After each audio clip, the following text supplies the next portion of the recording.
پہلی چیز یہ ہے کہ نیت کرنا ہے نماز کے لیے. دلیل انما الاعمال بالنیات، صحیح بخاری کی پہلی روایت ہے کہ اعمال کا دار و مدار نیتوں پر. سیدھے کھڑے ہو جانا ہے نماز کے لیے. قیام یعنی کھڑا ہونا یہ بھی رکن ہے. سیدھے کھڑا ہونا ہے، قبلہ رخ رکھنا ہے، پاؤں بالکل سیدھے رہیں گے اور پاؤں کے درمیان بتایا کا فاصلہ یہ جو احناف کہتے ہیں فقہا کہتے ہیں 4 یا 6 انگل کم سے کم فاصلہ. اس وجہ سے کہ لأنه اقرب الى الخشوع، اس لیے یہ خشوع کے زیادہ قریب ہے. اس پر کوئی حدیث نہیں. حدیث وہی بیس ہے کہ نماز ایسے پڑھو گویا کہ ہم نے رب کو دیکھ رہے ہیں. احسان کا یہ مقام ہے. احسان ہر جگہ ہوتا ہے. عبادت میں احسان یہ ہے ان تعبد اللہ کأنک تراہ، عبادت اللہ کی ایسے کرو جیسے اللہ کو دیکھ رہے ہیں. اگر یہ مقام یہ کیفیت حاصل نہ ہو فإن لم تكن تراه فإنه يراك، اگر یہ بات نہیں تو یہ تو احساس ہو کہ وہ تمہیں دیکھ رہا ہے تو خشوع خضوع ملحوظ ہوتا ہے عبادت میں. اسی وجہ سے کہا گیا کہ قدموں کے درمیان زیادہ فاصلہ نہ رہے. بہت زیادہ فاصلہ ہوگا پھر مہنگا بول لگے گا. بالکل مل جائے گا تو بیلنس قائم نہیں رہے گا. بہرحال قدموں کے درمیان کم سے کم 6 یا 4 انگل کا فاصلہ ہو، یا نارمل حالت جیسے آدمی رہتا ہے اس پر کھڑا ہو جائے. کھڑا ہو گیا، اب کیا کرنا ہے؟ تکبیر تحریمہ اللہ اکبر کہنا ہے. اس میں ہاتھوں کو اٹھانا ہے. کہاں تک اٹھانا ہے؟ اس بارے میں 3 روایتیں ہیں. پہلی روایت بتایا تھا صحیح مسلم کی روایت ہے. مالک بن حویرث رضی اللہ تعالیٰ عنہ راوی ہے، فرماتے ہیں کہ نبی صلی اللہ علیہ وسلم اذا کبر رفع یدیہ حتی یقاضی بہما اذنیہ، جب آپ تکبیر کہتے تو اپنے ہاتھوں کو اٹھاتے یہاں تک کہ کانوں کے بالمقابل کرتے. اسی مسلم کی اگلی روایت میں ہے، انہی کی سند کے ساتھ وہی راوی ہے مالک بن حویرث رضی اللہ تعالیٰ عنہ. اس میں یہ ہے حتی یقاضی بہما فروع اذنیہ، فروع کہتے ہیں اوپر کے حصے کنارے.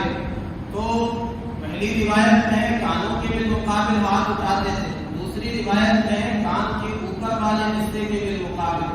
ایک روایت میں حتی یقاضی بہما حتی یقاضی ابہامین شحمۃ اذنیہ، کہ انگوٹھوں کو کانوں کی لو کے بالمقابل کرتے تھے. ایک روایت صحیح بخاری کی ہے، عبداللہ بن عمر رضی اللہ تعالیٰ عنہما راوی ہے. اس میں یہ ہے یرفع یدیہ حذو منکبیہ، نبی اکرم صلی اللہ علیہ وسلم ہاتھوں کو ہونٹوں کے بالمقابل شانوں کے بالمقابل اٹھایا کرتے تھے. امام شافعی رحمۃ اللہ علیہ کہتے ہیں کہ ان تمام احادیث پر عمل کرنا، ان تمام کو ایک ساتھ جمع کرنا اسی طرح ہوگا کہ اس طرح ہاتھ اٹھائیں کہ ہتھیلیاں شانوں کے بالمقابل ہو جائیں، انگوٹھے کان کی لو کے بالمقابل ہو جائیں اور انگلیاں کان کے اوپری حصے کے بالمقابل ہو جائیں. تو احناف کہتے ہیں ھذا جمع حسن، یہ بہترین تطبیق ہے. تمام احادیث کو ایک ساتھ جمع کرنا یہ بہترین طریقہ ہے. جس سب پر عمل ہو گیا کوئی حدیث ٹوٹنے نہیں پائے. تو یہ طریقہ ہو گیا. ہاتھ سیدھے رکھیں گے، کان کی لو کو پکڑنا نہیں، قبلہ رخ کرنا ہے، ہاتھ سیدھے رہیں، کان کے بالمقابل، کان کے لو کے بالمقابل ہو جائے. پھر تکبیر کہہ کے ہاتھ باندھنا ہے. اب ہاتھ باندھنے کے بارے میں بھی مختلف روایت ہے. ایک روایت ہے ابن ماجہ کی کہ نبی صلی اللہ علیہ وسلم کان یقومنا فیأخذ شمالہ بیمینہ، آپ صلی اللہ علیہ وسلم ہمیں امامت فرماتے تھے بس آپ اپنے بائیں ہاتھ کو دائیں ہاتھ سے پکڑتے تھے. ایک روایت ہوگی. دوسری روایت ہے، دوسری روایت میں وائل بن حجر رضی اللہ تعالیٰ عنہ راوی ہے، مصنف ابن ابی شیبہ کی روایت ہے. فرماتے ہیں رأیت النبی صلی اللہ علیہ وسلم یضع یمینہ علی شمالہ فی الصلاۃ تحت السرۃ، میں نے دیکھا نبی اکرم صلی اللہ علیہ وسلم نماز میں اپنے دائیں ہاتھ کو بائیں ہاتھ پر ناف کے نیچے رکھتے تھے. اسی طرح ایک اور روایت کہ اس میں یہ ہے کہ ہاتھ کو رکھا آپ نے دائیں ہاتھ کو بائیں ہاتھ پر اور گٹھے پر اور کلائی پر، اور رسط والساعد، رسط کہتے ہیں گٹھے کو، ساعد کہتے ہیں بازو کو، کلائی. تو یہ مختلف روایتیں ہو گئی. اب احناف یہ کہتے ہیں ایک تو لفظ آتا ہے ذراع، سیدنا عبداللہ بن عمر رضی اللہ تعالیٰ عنہ کی جو روایت ہے بخاری کی، اس میں یہ ہے کہ آپ نے اپنے دائیں ہاتھ کو ذراع پر رکھا، اعلیٰ ذراع بائیں ذراع پر. میں نے بتایا تھا ذراع یہاں سے انگلیوں کے سرے سے لے کر کے جہاں تک اگر صرف اس حدیث پر عمل کرنا چاہیں تو ہاتھ یہاں بھی رکھ دیا تو تیسرا ہو گیا، یہاں بھی رکھ دیا تو تیسرا ہو گیا، یہاں بھی رکھ دیا تو تیسرا ہو گیا، لیکن اور احادیث پر عمل چھوٹ جائے گا۔ اسی طرح سیدنا ابو ہریرہ رضی اللہ تعالیٰ عنہ راوی ہے، ابو داؤد کی روایت ہے، فرماتے ہیں کہ وضع الکف علی الکف، ہتھیلی کو ہتھیلی پر رکھا ہے، تو پکڑنے کا بھی تذکرہ آ گیا، ہتھیلی کو ہتھیلی پر رکھنے کا بھی تذکرہ آ گیا، گٹوں کا بھی تذکرہ آ گیا۔ تو تمام احادیث سامنے رکھ کر کے احناف نے کہا کہ ہاتھ باندھنے کا طریقہ یہ ہے کہ ہتھیلی ہتھیلی پر رکھی جائے اور انگوٹھے سے اور چھوٹی انگلی سے ہلکا بنایا جائے۔ یہ تین انگلیاں سامنے آ گئی، دو انگلیوں سے ہلکا بنا لیا اور ناک کے نیچے ہاتھ باندھ لیا۔ ہتھیلی ہتھیلی پر رکھنا بھی ہو گیا اور ہاتھ کو ذراع پر بھی رکھنا ہو گیا اور پکڑنا بھی ہو گیا۔ ہاتھ باندھ لیا ہے، اب کیا کرنا ہے؟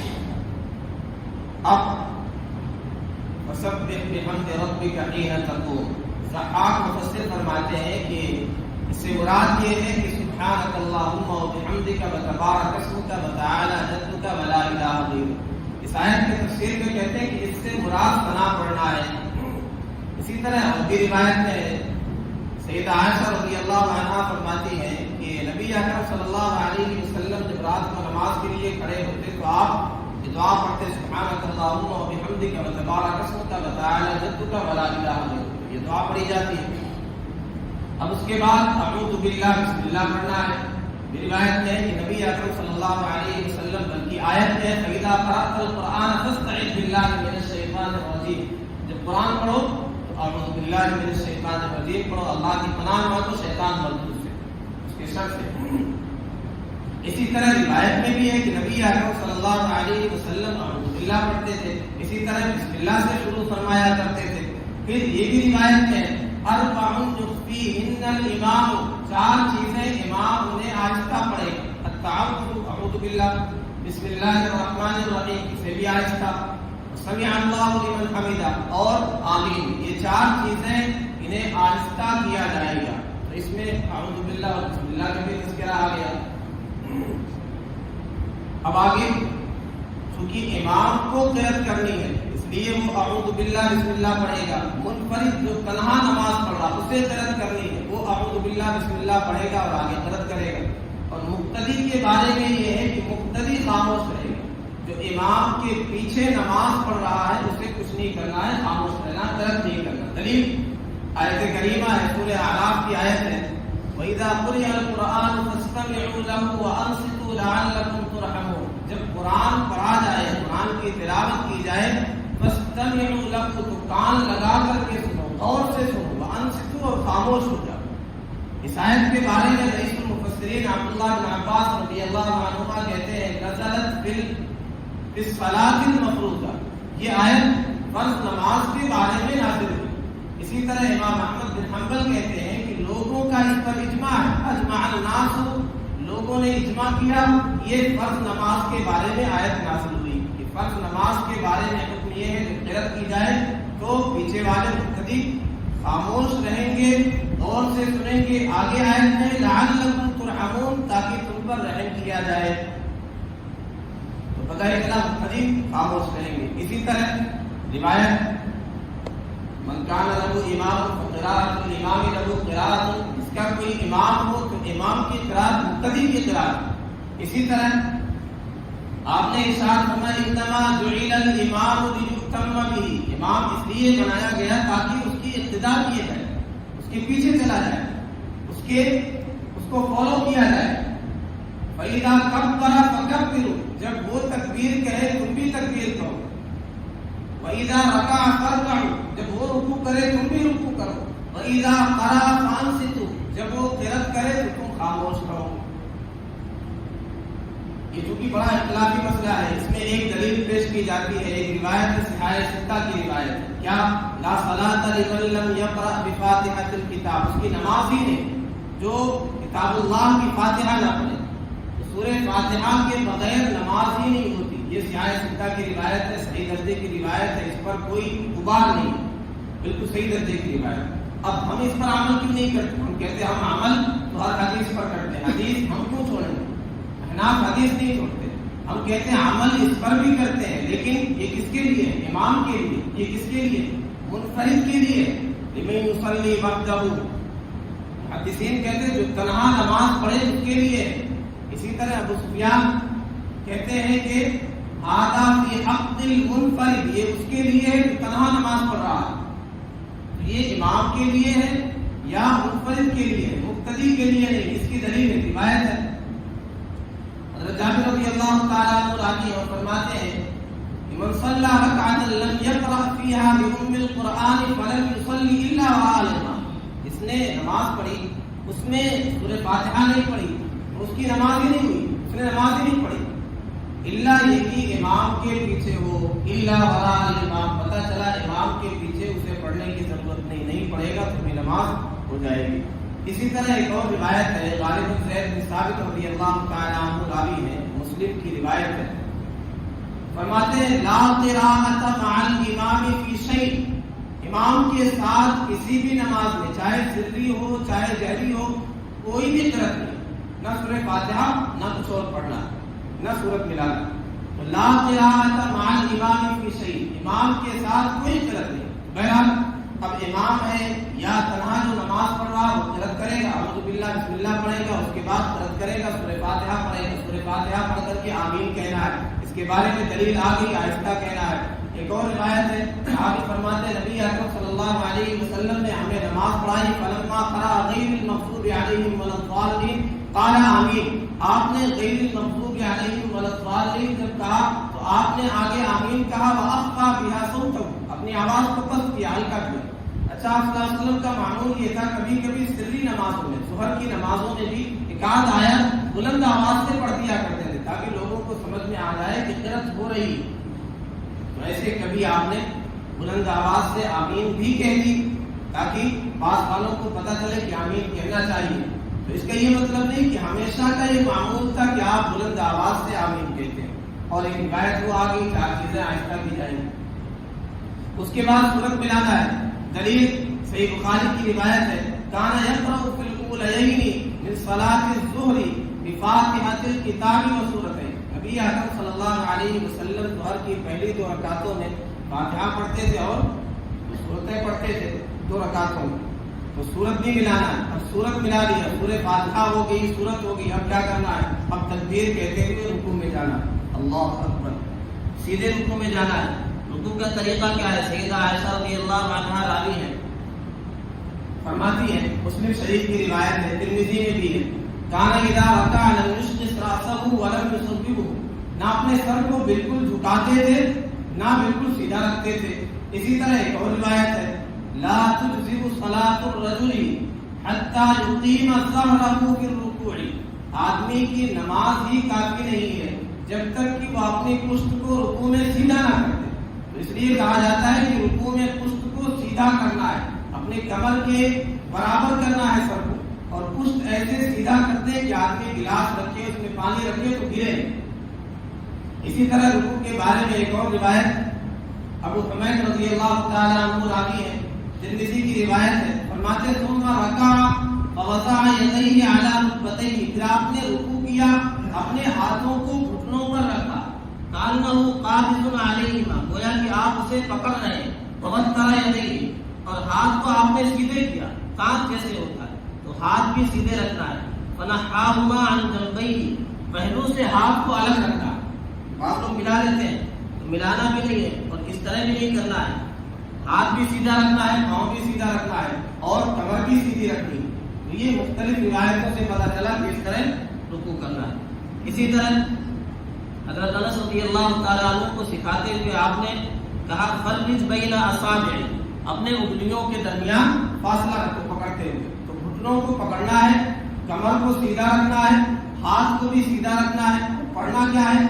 عقبہ بن عامر رضی اللہ تعالیٰ عنہ کی روایت ہے، ترمذی میں، لما نزلت فسبح باسم ربک العظیم، جب یہ آیت اتری تو آپ نے فرمایا کہ جعلوها فی رکوعکم، اسے اپنے رکوع میں کر لو. اسی طرح دوسری روایت میں ہے کہ جب تم نے سبحان ربی العظیم 3 مرتبہ پڑھ لیا تو یہ رکوع ہو گیا. وذالک ادنیٰ، یہ ادنیٰ مقدار ہے، 3 مرتبہ پڑھنا ادنیٰ مقدار ہے. اسی طرح رکوع کے بارے میں صحیح بخاری کی ایک روایت سیدنا ابو ہریرہ رضی اللہ تعالی عنہ راوی ہے، فرماتے ہیں ثم ارکع حتی تطمئن راکعا، ایک بڑی مشہور حدیث ہے۔ ایک صحابی آئے، نبی اکرم صلی اللہ علیہ وسلم تشریف فرما تھے مسجد میں، انہوں نے جلدی جلدی نماز پڑھی اور آ کر کے سلام کیا، انہوں نے تعلیل ارکان نہیں کیا، آپ نے کہا ارجع فصلی فانک لم تصلی، لوٹ جاؤ بس نماز پڑھو، اس لیے کہ تم نے نماز نہیں پڑھی۔ وہ آئے، جس سے انہوں نے نماز پڑھی اسی طرح جیسے پہلے پڑھا تھا، رکوع اور سجدہ اور جلسہ اطمینان سے نہیں کرتے تھے، قوما اطمینان سے نہیں کرتے تھے۔ اب یہ یعنی ایک جلدی تھی کہ نبی اکرم صلی اللہ علیہ وسلم کی مجلس میں بیٹھے، بہرحال دوسری وجہ رہی، تو آپ نے 3 بار لوٹائے، پھر انہوں نے آگے کہا کہ مجھے تو اس سے بہتر طریقے سے پڑھنا نہیں آتا، تو اس میں آپ نے مختلف تفصیلات بتائی، اس میں یہ بھی ہے ثم ارکع حتی تطمئن راکعا، پھر رکوع کرو یہاں تک کہ اطمینان کے ساتھ رکوع کرو۔ اب اطمینان کے ساتھ رکوع کرنا، اس میں جلد بازی نہیں کرنا، اس میں جلد بازی ہوتی ہے۔ پھر اٹھنا ہے تو کیسے رکوع سے اٹھنا ہے، تکبیر کہتے ہوئے سمع اللہ لمن حمدہ، رکوع ہو گیا اطمینان سے 3 مرتبہ یا 5 مرتبہ تسبیح کہی، اب سمع اللہ لمن حمدہ، اب یہ اس طرح اٹھنا حتی یعود کل فقار مکانہ، ہر ہڈی اپنی جگہ لوٹ جائے، اس طرح سیدھے کھڑے ہو جانا۔ اس میں عام طور پہ غلطی ہوتی ہے، اکیلے آدمی نماز پڑھتا ہے تو بعض دفعہ جلد بازی میں بہت جلدی کرتے ہیں۔ اب یہ دیکھیں آپ نے 3 بار لوٹایا، اگر اس میں جلد بازی ہوگی تو ممکن ہے نماز ہی نہ ہو۔ ہمارے نزدیک واجب ہے، ضروری ہے تعلیل ارکان۔ بعض دفعہ آپ کے رکوع سے جیسے اٹھتا ہے سمع اللہ لمن حمدہ، کھڑا ہی نہیں ہوا، سیدھے سجدے میں چلا جاتا ہے، اس طرح جب سیدھے کھڑا نہیں ہوا تو یہ تعلیل ارکان چھوٹ گیا تو نماز بھی ناقص ہو جائے گی، یا ممکن ہے نماز ہی نہ ہو۔ اسی طرح آپ نے فرمایا پھر جب کھڑے ہو حتی تستوی قائما، سیدھے کھڑے ہو جاؤ، اور وہ روایت حتی یعود کل فقار مکانہ، ہر ہڈی اپنی جگہ لوٹ جائے، اس طرح کہنا ہے۔ اور یہ سمع اللہ لمن حمدہ کہنا یہ صحیح بخاری کی روایت ہے، سیدنا ابو ہریرہ رضی اللہ تعالی عنہ راوی ہیں، فرماتے ہیں کہ نبی اکرم صلی اللہ علیہ وسلم کان اذا قال سمع اللہ لمن حمدہ قال اللهم ربنا ولک الحمد، جب آپ سمع اللہ لمن حمدہ کہتے تو ساتھ میں یہ بھی کہتے اللهم ربنا ولک الحمد، تو امام اور منفرد یہ دونوں کہیں گے۔ اور بخاری کی روایت ہے، یہی راوی ہے سیدنا ابو ہریرہ رضی اللہ تعالی عنہ، فرمایا کہ اذا قال الامام سمع اللہ لمن حمدہ، جب امام سمع اللہ لمن حمدہ کہے فقولوا اللهم ربنا لک الحمد، تم کہو اللهم ربنا ولک الحمد، تو ربنا ولک الحمد بھی کہہ سکتے ہیں، یہ بھی روایت میں، اور اللهم ربنا ولک الحمد بہرحال توبہ ہو گیا۔ اب سجدے میں جانا، سجدے میں جاتے ہوئے احناف یہ کہتے ہیں کہ جو عضو زمین سے قریب ہو پہلے رکھا جائے گا، قریب یہ روایت ہے، وائل بن حجر رضی اللہ تعالی عنہ کی روایت ہے، وہ فرماتے ہیں رأیت النبی صلی اللہ علیہ وسلم، میں نے آپ صلی اللہ علیہ وسلم کو دیکھا آپ سجدہ کرتے تھے تو یضع رکبتیہ قبل یدیہ، یہ گھٹنے ہیں، یضع رکبتیہ، آپ اپنے گھٹنوں کو رکھتے تھے قبل یدیہ، ہاتھوں سے پہلے، تو پہلے گھٹنے رکھے جائیں گے، پھر ہاتھ رکھے جائیں گے، پھر ناک، پھر پیشانی، تو جو زمین سے زیادہ قریب ہے اسی ترتیب سے رکھا جائے، اٹھنے میں اس کا الٹا ہوگا۔ اسی روایت میں ہے وَإِذَا نَهَضَ، جب آپ کھڑے ہوتے تو يَرْفَعُ يَدَيْهِ، پہلے ہاتھوں کو اٹھاتے قبل رکبتیہ، گھٹنے اٹھانے سے پہلے۔ اب یہ ہو گیا کیسے جانا ہے، تو پہلے گھٹنے رکھنا ہے، سیدھے جانا ہے، پھر گھٹنے رکھنا ہے، پھر ہاتھ رکھنا ہے۔ وائل بن حجر ہی کی روایت ہے، مسلم شریف کی روایت، فَلَمَّا سَجَدَ سَجَدَ بَيْنَ كَفَّيْهِ، جب آپ نے سجدہ کیا تو ہتھیلیوں کے درمیان میں سجدہ کیا۔ اسی طرح ایک روایت میں کہ انگلیاں کانوں کے بالمقابل، جیسے تکبیر تحریمہ کہتے ہیں ایسے یہاں بھی سجدہ ہوگا۔ پھر ایک روایت میں ہے کہ انگلیاں